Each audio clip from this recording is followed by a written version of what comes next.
Plugins are the latest craze in DAW systems today. Not only are they way more convenient, but the options, the number of instances, and the overall quality now outweigh the use of some analog gear.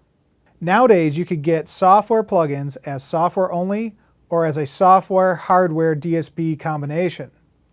So which should you use? The best way to answer this is to ask, which plugins do you like? Your sound is the most important factor in this decision.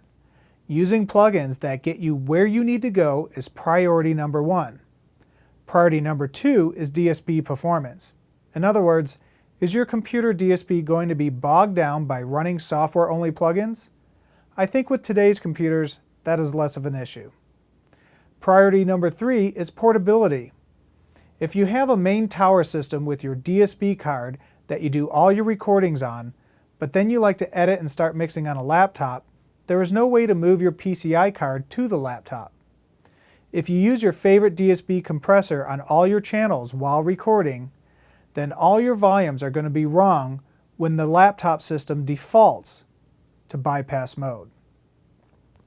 Most software-based plugins use what's called an iLock USB key for security. This allows you to run the plugins on that specific computer. Without this key, the software will not work.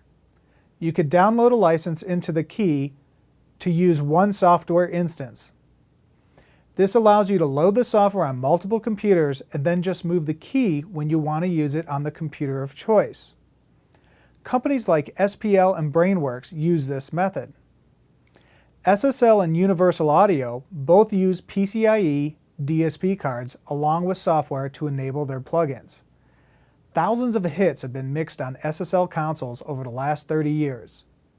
SSL DSP cards now allow DAW system users to get that sound within the box. If you want that specific sound, then a tower or a desktop computer has to be used to access their hardware. Universal Audio is very similar. They use high-end models of vintage gear with their PCIe DSP cards, but they recently came out with a DSP system, so you could use the same plugins on a laptop or another computer. You will not have as much DSP, but it allows the same access to the plugins that originated on the PCIe card. I personally use the SSL Duende PCIe and the UAD quad card in my rig.